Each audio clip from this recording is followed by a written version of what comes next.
ಎಲ್ಲರಿಗೂ ನನ್ನ ಶುಭ ದಿನ. 1000 ಬಂಗಾರದ ನಾಣ್ಯಗಳು.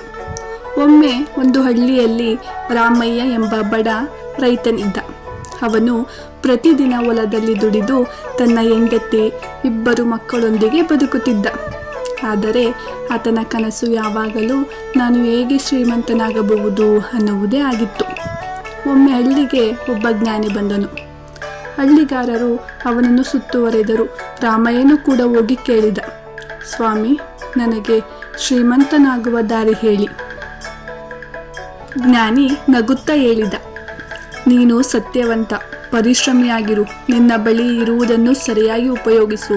1 ವರ್ಷ ಧೈರ್ಯದಿಂದ ದುಡಿ. ನಾನು 1 ವರ್ಷದ ಬಳಿಕ ಬರುತ್ತೇನೆ.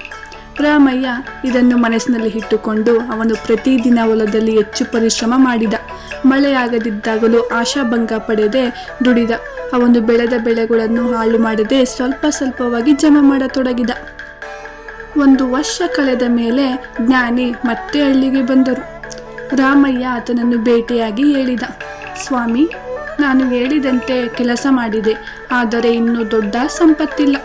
ಜ್ಞಾನಿ ನಕ್ಕು ಅವನ ಮನೆಗೆ ಹೋದ. ಮನೆಯೊಳಗೆ ದೊಡ್ಡ ಅಕ್ಕಿ, ಜೋಳದ ಕೊಠಡಿ ತುಂಬಿದ್ದವು. ಹಸು ಮೇಕೆಗಳು ಬೆಳೆದಿದ್ದವು. ಮಕ್ಕಳು ಆರೋಗ್ಯವಾಗಿದ್ದರು.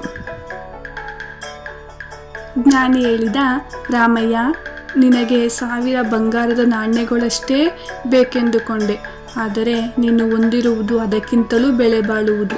ಪರಿಶ್ರಮ, ಕುಟುಂಬದ ಪ್ರೀತಿ, ಆರೋಗ್ಯ ಇವು ಬಂಗಾರಕ್ಕಿಂತ ಮೇಲು. ರಾಮಯ್ಯನ ಕಣ್ಣು ತೆರೆದವು. ಅವನು ತಿಳಿದುಕೊಂಡ, ನಿಜವಾದ ಸಂಪತ್ತು ಹೊರಗೆಲ್ಲ, ನಮ್ಮ ಬದುಕಿನಲ್ಲೇ ಇದೆ.